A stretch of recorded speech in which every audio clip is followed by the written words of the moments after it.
All right. So I guess now you understand what the plan was. Absolutely. At Colts Law, we talk Indianapolis Colts football. We're going to stick to what we know, fundamentals and technique, 1% better every day.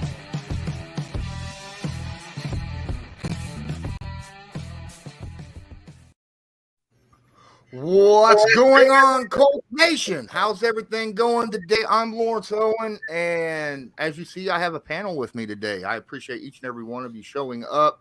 A great question, I think, that Colts fans in general, this is something that's been discussed and quite frankly very sharply argued by many Colts fans over the last couple seasons. I think it's time that we sat down as a panel and had a discussion about it. To my left, to you guys watching me, is Loyalist. Obviously, below me is Cody Felger from Bring the Juice podcast, and Matt. What's up, Matt, from Inside the Horseshoe? How's everything going? We'll start with Loyalist. How are you doing today? Oh, not too bad. Just recovering from getting my daughter graduated yesterday and then doing all the circuit of, I got to go to this friend's party. I got to go to this friend's party. Biden's gas prices are killing me this week. Cody, how's it going, man? Not bad, man. Not bad. It's been a full couple weeks here, but it's been good. Good. Appreciate you having me on. Absolutely. Matt? I'm doing good, just getting ready for my sister's graduation actually tomorrow. So that's going to be a lot of fun. Congratulations. Yeah, absolutely. Well, for those of you who don't know, I don't know if I've ever had Matt on my show. I've been on his show a few times. Yeah. Go check him out. It's Inside the Horseshoe podcast. Great content and a lot of good stuff to watch out there. So go check him out. Guys, Chris Ballard. This is going into his, what? This was his sixth draft. Yep. Sixth draft, guys, and the Colts with him as the GM are 41-40, have been to the playoffs twice, only won one game in the playoffs, never won the divisional title. So, obviously there's a lot of excuses, and we can call them reasons if you'd like, but they're still excuses, and there's a ton of them on why we haven't, been more efficient, won more games, went further in the playoffs, things of that nature. Then the first and foremost, obviously, is the Andrew Luck situation, us not being able to get a quarterback in replacement. Seems like to me this year is that year that he's going to have to step up. The team's going to have to do well, whether or not we got a brand new quarterback under center or not.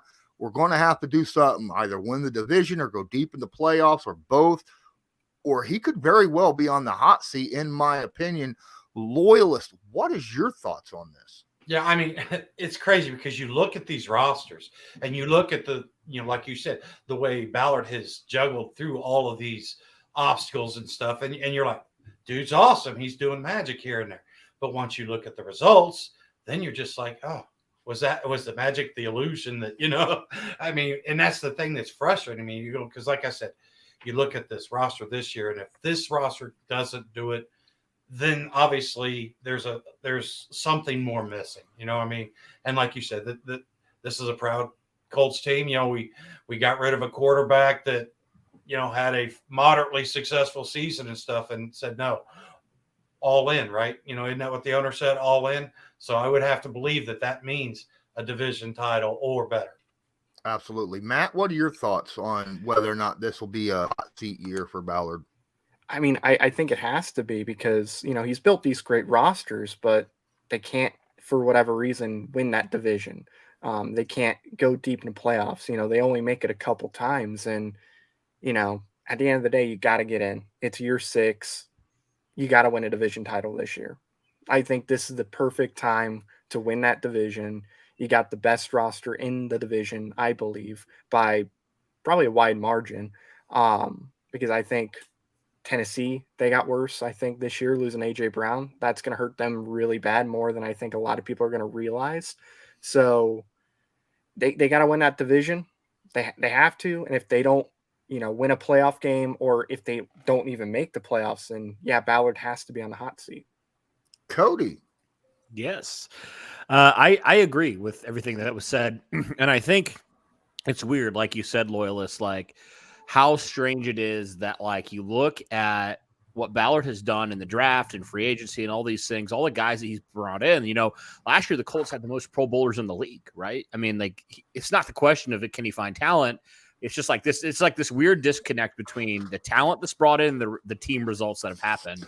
And ultimately, I think my reason and my kind of thoughts on why is you've swung and missed it in certain ways at two of the most important positions in football, that being the pass rush, which this year you think you may have addressed with trading for Yannick Ngakoue, but also quarterback. I mean, talked about how many different quarterbacks every single year, I believe it is. You've had a different starting quarterback, maybe outside of 2017, but certainly ever since Frank Reich has been here, you've had a different quarterback every single season. And that stuff matters, guys. That stuff really matters when you're consistently changing, who is leading your team. And, say the Colts had a quarterback that they believed in that was, the quote unquote leader that was going to lead the way. I truly believe the Colts would have made a run at the playoffs, maybe a deep run at the playoffs last year. I mean, obviously there were some reasons for the last 2 weeks, but all that to say, yeah, I think that is the big reason. You can draft as many talented linebackers, as many talented whatever other positions as you want, but at the end of the day, if your quarterback, if you can't throw the ball effectively and you can't get after the quarterback effectively, I mean, that's gonna hurt you down the stretch. I think that's the big disconnect for me. Yeah, and here's the thing. Okay, when an organization like flips their roster, gets new GMs, new head coaches, generally the GM is given 3 to 5 years to make noticeable changes and improve. Otherwise, they're moving on, going on to another. This is year 6, guys, ladies and gentlemen, year 6, and we have not gotten past divisional title. Have we been competitive during the season? Last year we were incredibly competitive, but we only won 9 games in a 17 game season. That's not a good situation. Ballard's philosophy has always, and he's not made any kind of secret of it, build through the draft, sign your own players, use free agency to fill certain spots occasionally. Don't go out and overspend, right? That's his philosophy. Now, to a lot of Colts fans, out there, you've argued, hey, sometimes you got to overspend. Sometimes, if you really need a quarterback or want that quarterback, sometimes you may have to give 3 first-round picks to go get him, right? Or maybe you might need to, I'm sorry, but if Ballard would have pulled the Miami thing for Hill, I would have lost my mind. But sometimes you got to go a little overboard to get the guy you want, all right? But at the same time, as you said, this team's full of really, really good pieces. I mean, led the league in Pro Bowlers. But are a lot of our Pro Bowlers in positions that are not as impactful as where, certain positions should be impactful? Our, no offense, love Quentin Nelson, left guard, Pro Bowler center, very important. I believe probably I think it's the most important position on the offensive line. Personally, I know a lot of people's going to argue with me left tackle, but that center quarterback combination is so important. Running back, right? Not wide receivers, but a running back, off ball linebacker, a 3-tech rather than a pass rusher, edge rusher, things of that nature. People argue that these are, even though there are Pro Bowlers are all pros, they're not as impactful positions. What do you think? I'm going to go the reverse way this time, Cody. What do you have to say about that thinking? I agree with you. I mean, totally. You look, okay, I know this is probably a very unfair comparison, but let's just point to the most winningest era in, NFL history and certainly Colts history, the Manning era, right? What were the positions that were constantly all Pro Bowl players? It was quarterback, it was wide receiver, and also it was pass rush. It was the 2 pass rushers off the edge. The Colts don't, at least last year, they didn't have one of those. They didn't have a single one of those. And somehow they still almost made the playoffs, which is just amazing to me, which is a credit to how good Ballard has done outside of that. So, yeah, I think this is the year, certainly, Lawrence, where Chris Ballard recognized that, and the Colts recognize that. So they're like, we're gonna get a proven guy in Matt Ryan, who has been to a Super Bowl. We're gonna get a proven guy in Yannick Ngakoue, who's certainly 8+ sacks every single year.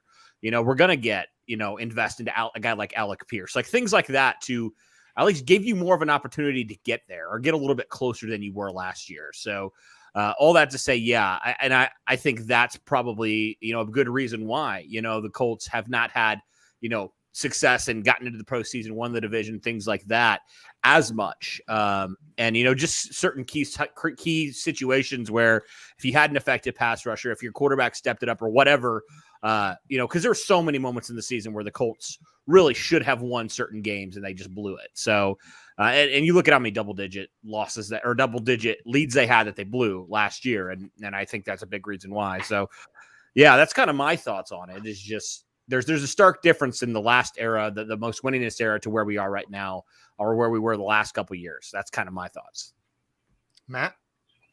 Here, I actually just got a call from my mom. I'll be right back. Oh, you're good. You're good. Loyalist. Okay, yeah. For me, I mean, I understand that it's not in the glamorous spots, but the two that really stand out to me, and that's, the DN and the left tackle.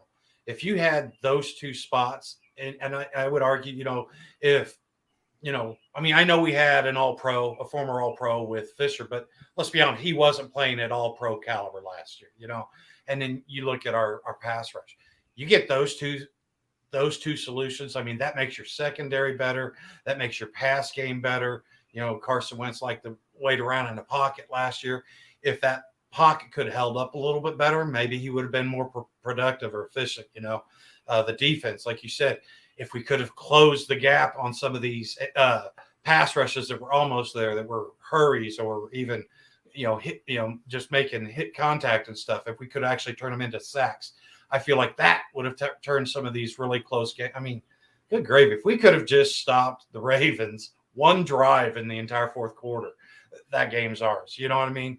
You sit there and you look at the Rams, So there's a lot of things, but I do agree that if we could have gotten those two, I mean, I think the quarterback play we got last year was decent enough to have gotten us in the playoffs. I just don't know how far we would have gone afterwards.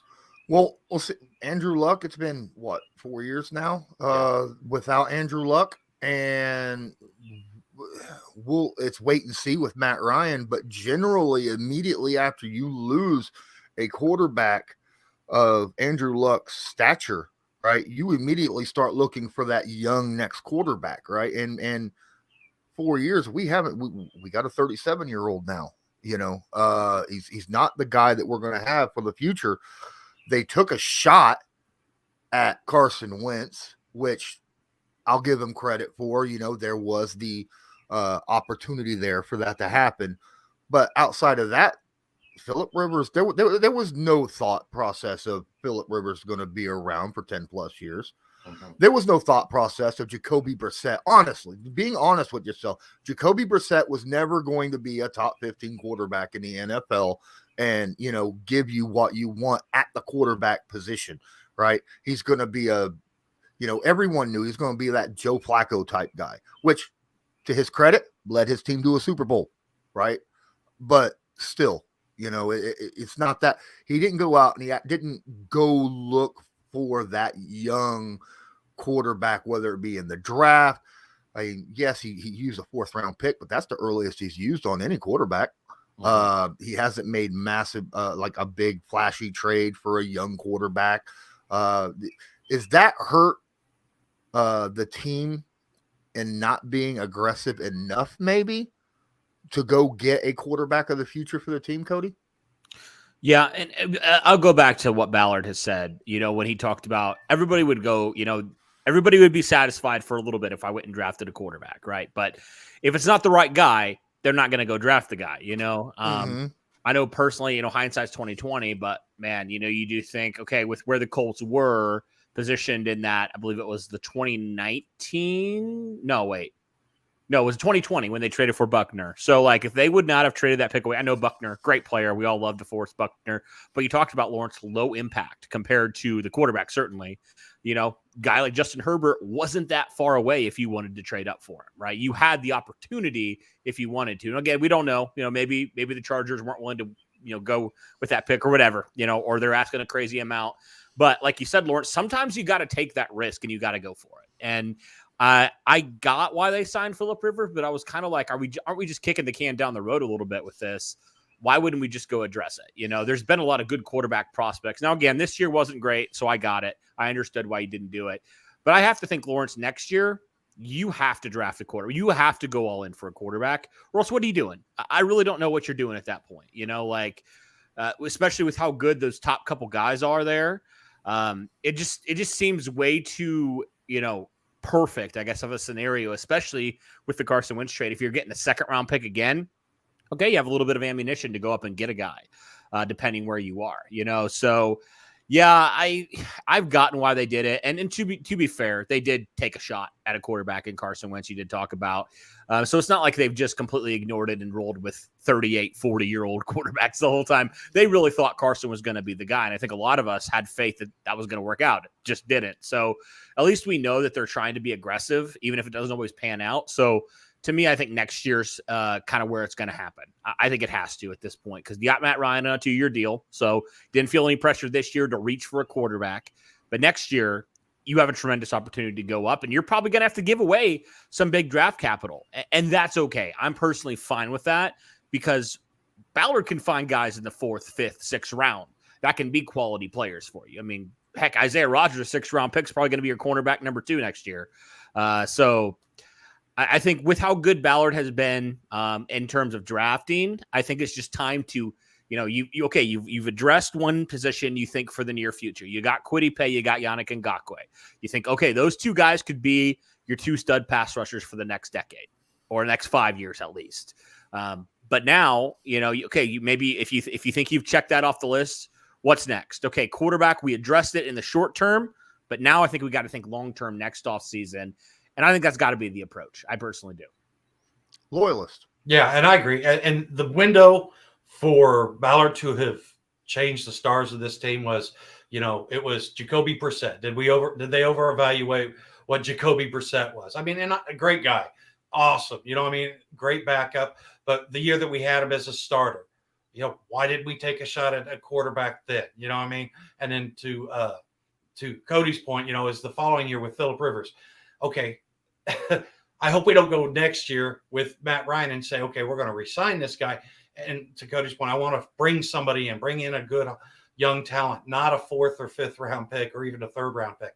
Give me somebody that's, you know, got a high upside and has potential. You know, I mean, I'm not sitting there expecting Patrick Mahomes, but I would argue that if we could have brought Davis Mills into this organization, that might have been a decent little acquisition that we could have got earlier in the draft. So there was just, like I said, I feel like the shock of Andrew Luck retiring and stuff. And then, yes, I understand why we went with Jacoby Brissett because there was limited options, but why didn't we after that do everything, you know, sell some of that capital and stuff to try to find somebody?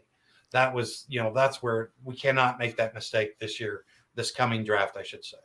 Absolutely. We definitely this year is he's going to have to go all in for a quarterback. In my opinion, even if we make the Super Bowl and Matt Ryan signs another 2-year extension or something like that, I don't care. You need to go all out, find a quarterback in that first round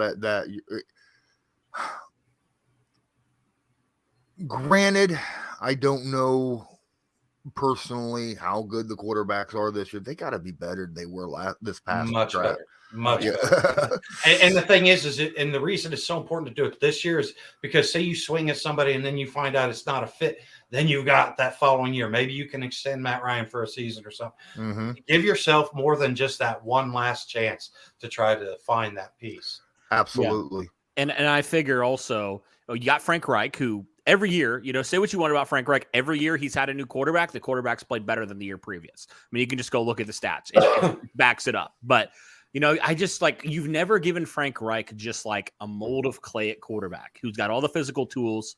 You just never have given him an opportunity. Maybe Carson Wentz, let's be honest, he's set in his ways a little bit. But if you get a young quarterback who you can mold, you can develop in your system, I just want to see Frank Reich get that opportunity. So I think next year is the time to do it because you have a quarterback who you fall in love with a lot of things. And also I feel like if you trade up, you're going to get, in my opinion, more of the sure thing. I think it just enables you, and you get less of a Jacob Eason situation where the physical tools are all there, but there's also some other question marks as well. So I would personally be fine with trading up, getting a guy that, yeah, it's okay. It's always a kind of a crapshoot when it comes to rookie quarterbacks a little bit.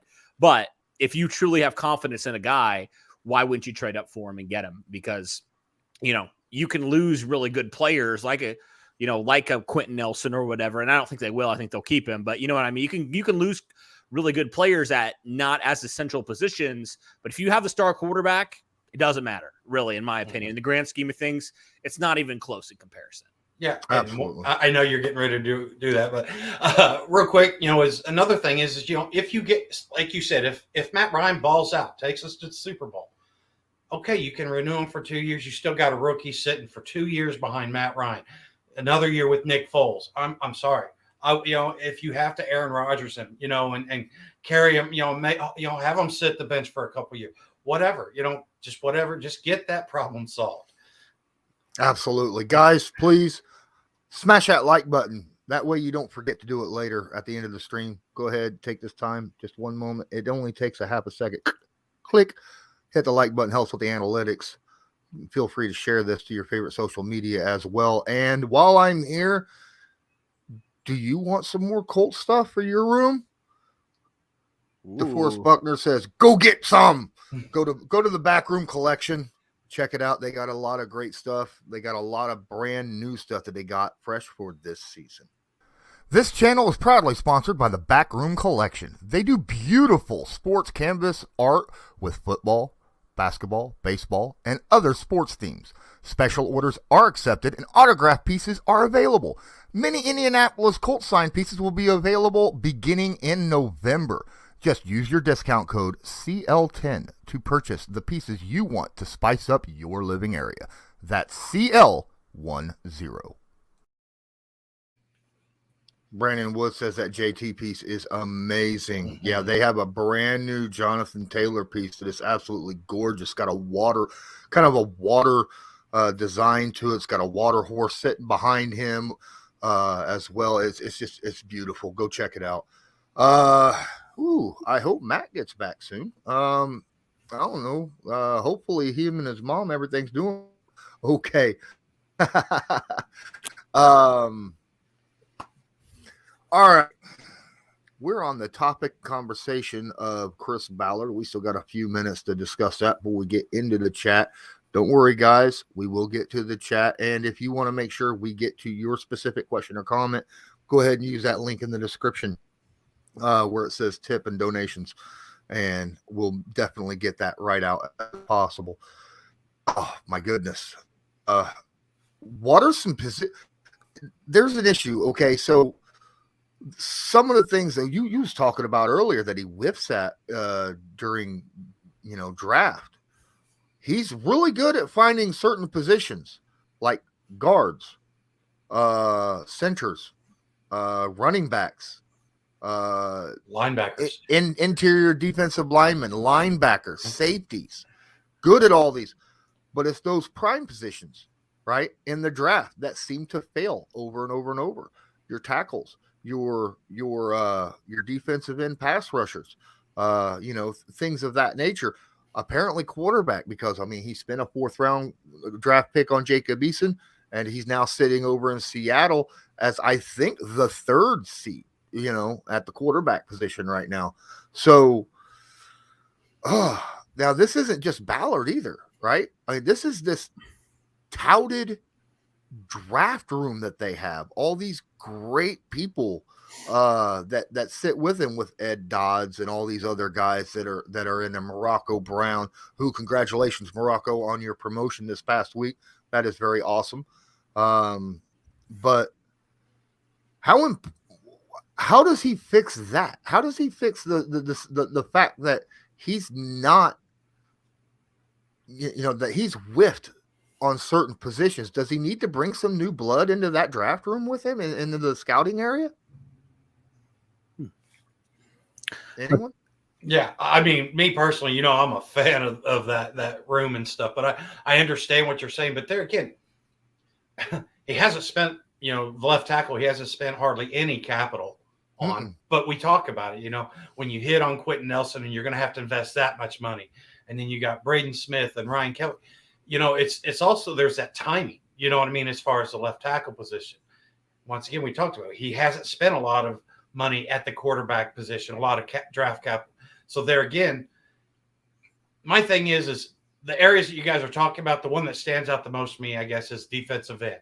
And yes, I think that we need to find that guru, that guy that can identify, what an elite DN is going to look like and stuff. Because, I know we don't know what the verdict is with Kwity Paye, but we've spent a ton of second-round picks trying to find that answer, at that DN spot.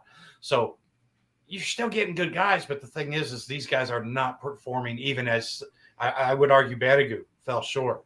Tyquan Lewis, it wasn't that his production was short, it was just he couldn't stay healthy on the field. And then Ohio State. Yeah. So my thing is it's just some of it's bad luck, but some of it I really do believe is we need to find that guy that can identify what a real good DN looks like coming out of college and stuff.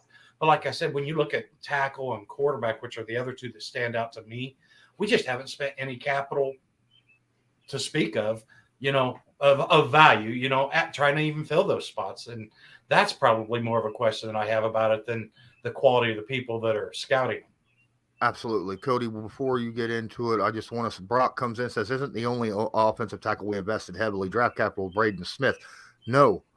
Braden Smith, we didn't even invest in him as an offensive tackle. They didn't expect him to be a tackle. They expected him to be a guard.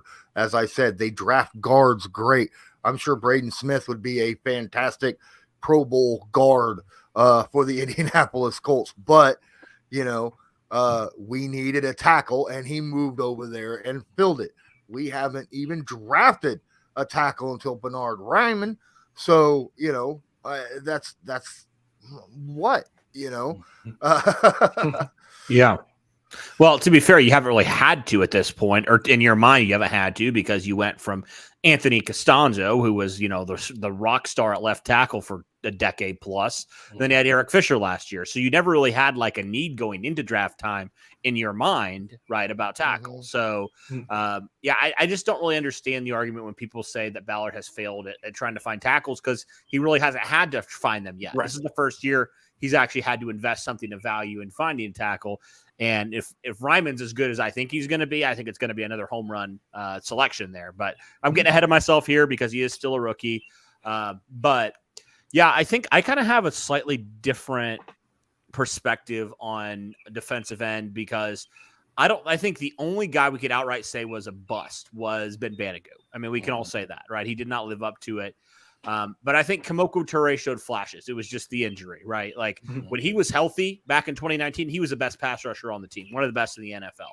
But unfortunately, the injuries happened. And last year, like you talked about, Lawrence, when he actually got opportunities, thanks Brian Baker, he actually was able to shine, right? And so it was just a bummer. It didn't work out. But he also had some health concerns and stuff with him. Tyquan Lewis, some health concerns, but he's been a really good player. I would say defensive end wise last year when he was healthy, he was the best defensive end the Colts had.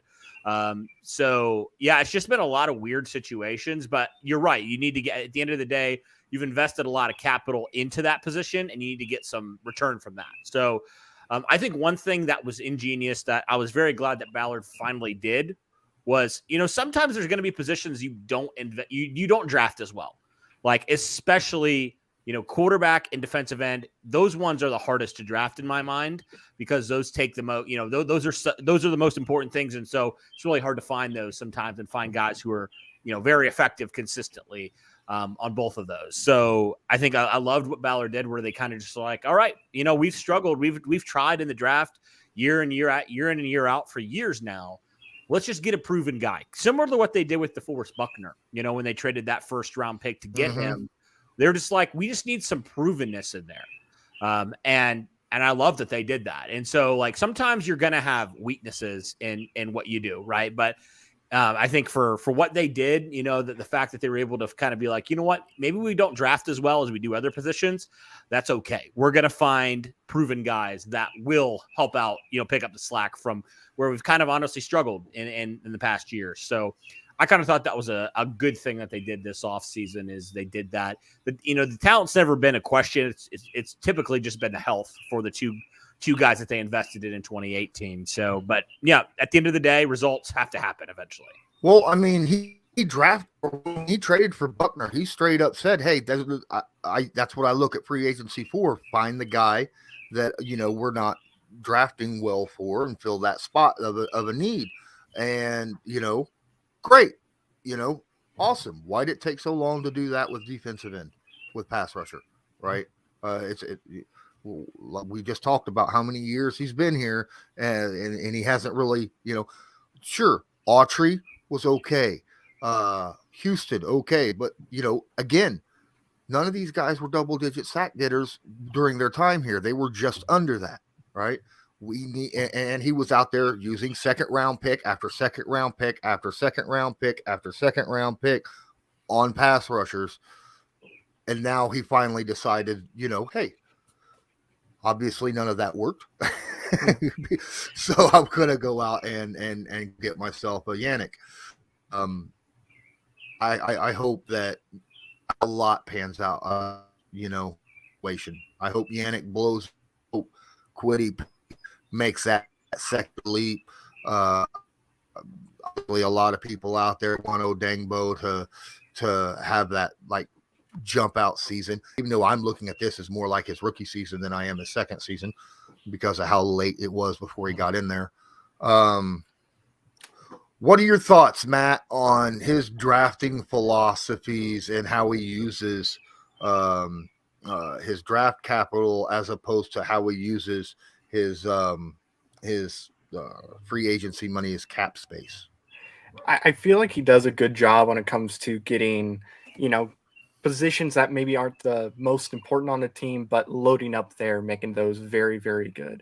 So that way, when you get those, really good players that are going to play the position of need, your team is rocking and rolling. Edge, is always something I felt like they needed to address. I felt like Quiddy towards the end of the year started to play better, and now I'm expecting bigger things, especially with us trading for Yannick. So I do think when it comes to the edge, it's going to improve much better. Finally got a receiver, early on outside of Michael Pittman. It feels like other than Michael Pittman, we really haven't addressed that. So it's nice to get Alec Pearson here to be that nice number 2 player. All that's left is quarterback. And I do think next year is that really good opportunity where he can trade up and get 3 or 4 really good quarterbacks. Because you got Bryce Young, you got, obviously CJ Stroud, but then there's guys like there's the Ward kid from Washington State. If what a lot of the scouts, as far as the guys that were looking at high school players, if what they say is true, he's going to be a generational quarterback. We'll see if that happens. That's going to be tough to do. But I also like Phil Dracovic. I think Phil Dracovic could fit in with the Colts really well. He's that guy who, he's got good legs, he's got good speed with him, but he's also got a really good arm and a really strong arm. So I think next year has to be that time. So I think right now he's doing a good job when it comes to the draft as far as like, okay, we know what positions we have to address. We know what we're going to do in free agency, what we're not going to do in free agency. Let's address that in this draft. So I like it so far, but eventually it's got to work out. And hopefully this year it starts to.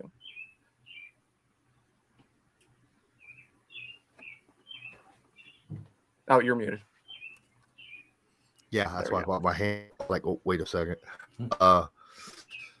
Yeah, next year he gets in draft. Obviously, let's say everything pans out or doesn't pan out, right? Well, let's say the Colts are somewhere in the low 20s, mid 20s draft, right? Where you're right there at the, low end of the playoff spectrum, right? Ooh, what if he's in a situation where there's 2 or 3 good quarterbacks, you want to go up and get them, But then you find yourself in a similar situation from last year, right? You're in a bidding war with other teams looking for Matt Stafford, right? Yeah. And he's sitting there going, "Oh no, I can't do that. I can't do that. I'm not." And he uses the excuse of, I'm not going to overpay for, to go get a quarterback, even though I really like what that quarterback will do and will do very well with our team. Like he felt he said, in an interview with Pat McAfee earlier this year or last year that, he liked Matt Stafford, was in on him, but he wasn't willing to pay anywhere near that price for it. What if that same situation happened going to get a rookie? Does that put a bad taste in a lot of mouths, Cody? If he doesn't do it, then he shouldn't be the GM if he's not going to be willing to make those big decisions when they need to be made. Don't matter the cost. If you find your franchise quarterback, I don't care if you give away 5 first-round picks. Now, I would never do that, but if you have to, do it, man. I do not care. You need to find your franchise quarterback. You need to stop kicking the can down the road. Get your guy. I don't care, Chris. I don't care about the price. It's worth it if you find your guy. If you fall in love with a guy, go get him. I don't care if you have to give away your entire draft, Chris. It is worth it. I promise you. It is worth it.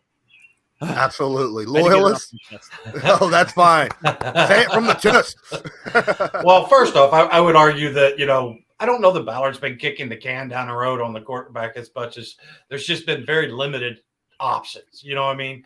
And the thing is yes, I think Chris Ballard would say, okay, look, this roster is good to go. I just need that final, like you said, that franchise quarterback. So I think that Ballard would even see this opportunity, and he doesn't. He's not illusioned to think that Matt Ryan's going to be here for 6-7 years. It's not like that. You know what I mean? It's not like Anthony Costanzo. You thought, you still had a couple years with him, and then boom, it was just one and done. So I would argue that Ballard would also be like, yeah, Cody, you're right, brother. Let's go get that guy. You know what I mean? Because Ballard has made it very, very concerted effort to find the best solutions. And like we've all said, Carson Wentz, whether, even though it didn't work out in their eyes and stuff, at least it was a legitimate shot at a long-term solution. And I'd much rather a guy that's going to take that shot. And also he didn't sacrifice the future to do it. You know what I mean? How many teams sit there and say, okay, if Carson, somebody else, because Carson's sort of hated along the league right now. But if there was somebody else, that everybody was like, yeah, I'll take that shot, they would give up much more and probably get much less for value. And in the draft, if he really finds somebody that says, I want this kid, this is our franchise quarterback in the draft, I would argue that Chris Ballard would probably give up. It would be like a Saints type of thing. You want all this year picks? Here you go. Just give me that quarterback. Well, like earlier this offseason, right? There was a lot of controversy league-wide about Murray, right? And there was a lot of Colts fans that had different opinions on Kyler Murray. But, in that situation, do you, if you feel that Kyler is that guy, do you offer big stuff for him in that chance of getting him? That's the ultimate question. To me personally, Kyler has not shown enough for a whole season of play to be that guy to, here's 3 first-round picks. No, yeah. Not to me. But I understand where a lot of you look. He's got all this potential, which he does. He absolutely does. But in that situation, Ballard has to pull the trigger when it's time, as Cody and everybody said, when it's time to pull the trigger on someone you feel can be that 10-year starting quarterback for you, you do it no matter what. Because as it's been said multiple times already, once you have the quarterback established, the rest of the team is easier, right? It's much easier to manage that team once you don't have any kind of worries about the quarterback position. First thing came out of Chris Ballard's mouth in his introductory press conference was, Andrew Luck is a great guy, but this will not be a team about one guy. It'll be about the team itself. You know, I'm not going to focus on just one guy, no matter how good they are. Next year, you're going to have to focus on one guy. Okay. I'm just saying. Yeah, you've proven you can build a roster. Like Chris Ballard, we would all say he can build a really, really good NFL roster. He can evaluate talent. He can do these things. But at the end of the day, you know, if you have a great quarterback, you know, you can win Super Bowls. And that's been the difference. That's why you look at the record and you're like, what's the deal? Because Ballard's not a bad GM. He's a good talent evaluator. Why have we not won more games? I think it's just because we have not had consistency at the most important position in all of sports, and that's quarterback. Yeah, it's funny. When you talk to anyone outside the Colts fan base, you know, when you're talking to guys who evaluate teams and things of that nature, and you ask them, who is a top 5 GM in the league? Ballard's name is in that list every single time. Everyone puts Ballard in the top 5 list of GMs. You go talk to Colts fan base, because of the situations that have happened over the last few years and the fact that we have not risen to the cream of the crop, they're automatically thinking we need to change out because he's not good enough. You know, people, and not just fan base. We'll talk about radio hosts. I'm not going to well, yeah, I will. Dackett, you're a ridiculous person. All right. That's all I'm going to say. Ridiculous. Okay. I can't believe some of the stuff that spews out your mouth. Why didn't we draft Josh Allen with the 6th pick in 2018?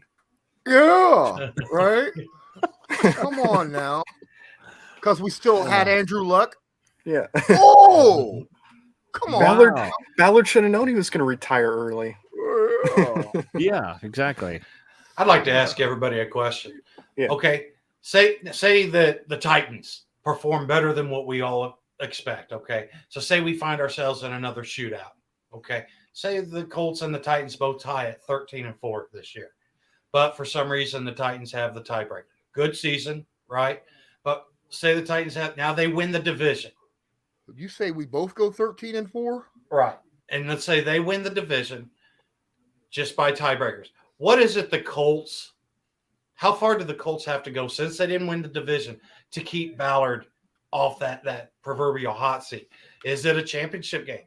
Is it just simply, one win and where is everybody's, line, I guess, for if we don't win the division champion, what does this team have to produce in the playoffs? We go 13. There's a good that we'll be second in our division and second in the conference at the same freaking time. Yeah. All right. I'm just saying. I didn't do the math. I didn't break it all down, but I'm trying to, know what I mean? But yeah, I get what you're saying. At that point, having a 13-4 season, even getting washed out in the first round of the playoffs is impressive. Okay. Yeah. But I would still want to at least win the first wild card game. That would be a kind of but still a 13-4 season is, oh my goodness. Yeah, that means the AFC West was a massive disappointment. Right. Yeah, seriously. I think if you go 13-4, he stays off the hot seat for sure. Because at that point, it's like if you're in any other division, you won that division at that point. What if it was 10-7? In other words, to where the Titans get the division championship, do we have to make it all the way to the AFC championship game? I think you got to win a wild card, at least a wild card match at that point. Yeah, you have to be a tough out, I think. Mm-hmm. A real tough out on it. If you're sitting there, what I don't know what that would even get you, like 5-6 seed or something like that. You're playing like one of the top teams, and you do kind of what you did against the Bills, and if you're in the wild card or divisional or wherever you are, or if you go and win a game, surprise a team, upset a team, like that kind of stuff. I think that would be enough to get Colts fans excited again. I really do. Actually, it would be. Is it 20-0 now? Yeah. After that, no. If we went, facts, he's still on the hot seat. If we make the playoffs, and we get blown out like we did when we played the New England Patriots, that year. Granted, that was in the AFC Championship, but that was embarrassing. Don't get outed embarrassingly. I don't care if you make it to the AFC Championship. Don't let it be an embarrassing out, as Cody's saying, in my opinion. Don't let that, because we all know what bad taste does. It lingers. It lingered in all of us this offseason after the Jaguars game, all the way for months and months and months. And Jim Irsay right now, love you, my guy, but you let things linger a little too long sometimes, I think. And in that situation, I think Ballard would be fired even if we made it to the AFC Championship. But if we lost to like Kansas City or Buffalo, like 56-3, he'd be done. He'd be out. I just feel that way because of how bad of a taste something like that would leave in a mouth and linger. Yeah, and that's where I mean, you got to show that you can be competitive against the Bills and the Chiefs and the AFC West. I mean, you've got to be able to show that you can compete and win some of those games, and that's where I'm at. If you get in the playoffs and okay, if we're 10-7, now we're playing, maybe one of the AFC West teams and stuff, and then even if it's the Chargers and they just sit there and speedboat us for 21 or something, I'm not going to be real happy. Aesthetics do matter. Yeah. Ooh, there's a good question or comment in here. I want to bring it up to you guys. Let's say we go this year, we do not reach the playoffs. Say Matt Ryan has an okay season, not a great season. Does Frank Reich get terminated to save Ballard's seat? And would that work? Yeah, I think he would be gone, because at that point it's like, look, Irsay knows how good the team is. He's probably thinking, look, Chris Ballard, he's built a really good roster, and you can't get to the playoffs with that roster. You're out of here. We're going to get a coach that can get us into the playoffs and get us deep into January. Ugh, this is such a tough question. I have no idea. Oh gosh. I think, probably if it came down to that, Reich would probably go first, but or does Jim Irsay just say, to hell with it, I'm just making a clean sweep, because the results haven't been there, I don't care how talented we are. If we can't do it, we can't do it. So I don't know. That's a tough question, but I do think, Reich would probably be first, right? You think? Yeah. I think he'd be terminated in the hopes that Ballard's mindset of going, hopefully this saves my job. But you might be right. It might be, too little too late in Irsay's mind, and he might just, as you said, clean the house. But and for me, it's there again. It's that aesthetics. Why did this happen? Was there just a rash of injuries? What was it that So the reasoning why matters. Was it because of poor play calling? Or was it because we didn't get enough out of the coach? So I guess if it's more of the coach's thing, but I will push back. I don't think Ballard's the type of cat that's going to sit there and use Reich as a shield to protect his job. I really don't. I feel like he's going to sit there and call this thing as he sees it, because no matter what your opinion is of Ballard, okay, yes, and he's good with the press and all that, but if you sit there and listen closely to what he says, he doesn't lie. He doesn't sit there and try to blow smoke up the old wazoo or anything to sit there and put a rainbow on this thing. He's always fairly honest about, Now, I understand, he loves the receivers. Some of us are like, oh, man, I wish we could have just that one veteran receiver. But, but there again, he sees them a lot more than we do. My point is it really depends on how it happens. If it's something out of the control, if it's not because the roster wasn't put together and it wasn't because, the coaching was bad, then I think they both keep their job. Irsay could also look at it and go, look, brother, you wanted us to get Carson Wentz and didn't work out. Then we went after Matt Ryan. It still can work out. Well, you're gone. But it also depends, like you said, on were there injuries? How big of a deal were the injuries to the team? Was everybody healthy? It all comes down to that. And then, of course, did we lose games because a player made a mistake, or did we lose because of a wrong play call? So there's a lot that goes into it, but See, what I'm curious is if this wide receiver core doesn't work well enough, Yeah. okay, is that on Ballard? Because, this wide receiving room's a little lackadaisical or whatever, or is that on the coaching? And that's where, like, where do you draw the line? Where is it the GM and where is it that the head coach catches the blame? You know what I mean? Well, at the wide receiver core, both have been quoted multiple times all off season. We love where this wide receiving core is. We think they have all the talent in the world. They just need the opportunity to get the experience. Yeah. They both have been backing each other up dead on. That's a situation where the blame goes evenly right across the board if it don't work out. Yeah. True. Say that is true. But I would have an argument, for the people who would, to my, I guess our thoughts on, okay, Reich going first is like, he hasn't really gotten a franchise quarter. Okay, he put his neck out for Carson Wentz, didn't work out. Mm-hmm. But, who have you given him? You've had a different quarterback every single year. So, like, the coach can only do so much, I guess, if you keep switching the helm at quarterback. So, and the Colts have consistently, when they've had a good quarterback, they've consistently been a really good offense. So, yeah, absolutely. I guess it would be the why. Like, why did it fail? Is it what are your weaknesses, would you say? Is it the quarterback again? Okay, is that a Matt Ryan issue? Is that, a Frank Reich issue? I don't know. Well, it's funny because the last 2 years, only two teams, the Indianapolis Colts and the Tampa Bay Buccaneers, have both had top 10 scoring offense, and a top 10 scoring defense in the NFL. They're the only two teams to do it. The only difference is the Buccaneers makes the playoffs, Super Bowl. The Indianapolis Colts can't, win a playoff game.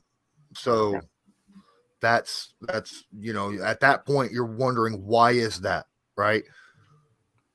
Yeah. Because this has always been a result-based business, no matter what you want to think about the people involved. True. Absolutely. Guys, it's been 52 minutes. I want a quick shout out to both of our guests today. Cody, Matt, thank you so much. Go check out Inside the Horseshoe Podcast and Bring the Juice. Obviously, they're both here on YouTube. You can go check those out anywhere you want. Thank you so much for joining. I appreciate you guys. Quick shout out, both of you. We'll start with Cody and then go to Matt after he's done. Let everybody know where they can find you on social media. Yeah, absolutely. I appreciate you having us on. But if you want to follow me, you can go like Lawrence said, type in Bring the Juice Podcast. You'll find us on there. Just type in Colts Podcast, wherever you'll find us on, if you're on YouTube, if you're listening on Apple Podcasts, Spotify, all that stuff. We do audio content stuff as well. We post it on those things. Social media, you can find me on Twitter at CPFugger55, and you can also find me on Facebook as well. Podcast you can find on Instagram, on Twitter, and on Facebook. The ad on Twitter and on Instagram is at BTJ Pod. Matt. All right, and you guys can, of course, find me on Inside the Horseshoe Podcast on YouTube. I don't think you'll find me if you search Colts Podcast on YouTube, like with Bring the Juice. So, but I am on YouTube, Inside the Horseshoe Podcast, and I'm also on Twitter at _horseshoe_pod. You find, in case you don't know, you can find both my podcasts just by typing Colts Podcast. Okay, just because I can't let Cody overdo me there. All right. And then, of course, as you can see with Loyalist, you can find his Twitter, obviously, already right there with his name. Yeah, and I just want to finish this off because, I don't think any of us feel like this year is going to be any of the stuff that we talked about and stuff is going to matter. Honestly, this team's going to put this stuff together. And the reason I'm saying this is just because I wanted to finish this thing on a good energy because, honestly, I am super pumped about this season. And I don't want to speak for everybody, but I really don't think that this is going to be an issue anymore. Hopefully we get, go deep in the playoffs and win. Oh, heck, who knows? Win a Super Bowl. Absolutely. This was not something, where I honestly believe is going to happen. I think we win at least 12 games this year. I've already had this discussion, but it's a topic that really needed to be, looked at and dissected a little bit because Ballard is in that situation right now. What's up, Jeremy? Appreciate you. Well, guys, thanks so much. If you haven't already, midway through, like I told you to hit that like button, please smash it now. And until next time, I'm Lawrence Owen. That's Colts Loyalist. That's Cody Felger. And then, of course, Matt. Until next time, as usual, have a good one.